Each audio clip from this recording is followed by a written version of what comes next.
আমরা এই যে আপনাদের মতো সবার সামনে বুদ্ধিজীবী বুদ্ধিজীবীদের মধ্যে আপনাদের বুদ্ধিজীবীদের মধ্যে এসেছি।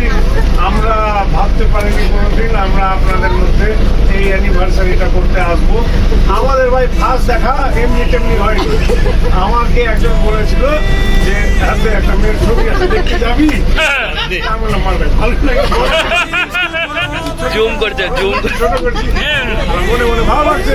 কিন্তু তার 1 বছর আগে এখান থেকে চলে এসেছি, কোনটা থাকে শ্বশুর বাড়ি থেকে। কোন মেয়ের কথা কইতেছ? তার 1 বছর আগে আমি দেখে চলে এসেছি। ভুলে গেছে তখন তো আর চাকরি বাকরি পেলাম না, সারা বললে খাওয়াবো কি? আমি বলে খুব টেম্পা বলেছে হবে না, বললো আলাদা ঘুমাও।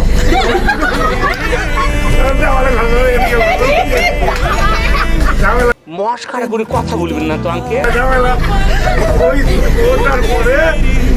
তারপরে আমাকে যখন ছবি দেখিয়ে দিয়েছে, মোটামুটি কাজও পেয়ে, তখন আমার মেয়েটাকে মনে হচ্ছে ভালো লাগছে। তারা বিয়ে দেখতে গেছি, এই পছন্দ বিয়ে আমরা ঠিক করলাম। আমরা মা বাবাকে বলিনি, আমার মাকে বললাম। আমার মা বললো যে না, ওর ভাইটাই নয়, আমি রাজি নাই। হ্যাঁ, কারণ তুই শ্বশুর বাড়ি যেতে পারবি না কোনোদিন। আমি এতজনের বাড়ি যাচ্ছি, আমি শ্বশুর বাড়ি না গেলেও হবে। আর 5টা বোন আছে, শ্বশুর শাশুড়ি মরলে দাম 2টা পয়সা। যা বুঝবার আমি বুঝে গিয়েছি।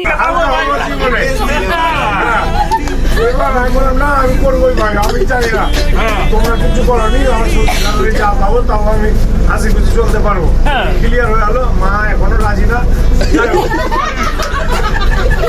মা রাজি না এখনো, কিন্তু আমার জন্য রাজি। এগুলো আমার কোনো বলতে হবে?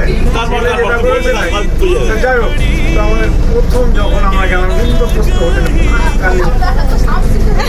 ঠিক আছে ঠিক আছে, রাত্রে তোমার গল্প রাত্রে, আমার গল্প এখন।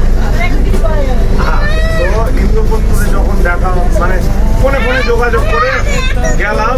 তো যাই হোক, ঘটনা একটা ঘটে গেল হালকার মধ্যে। তো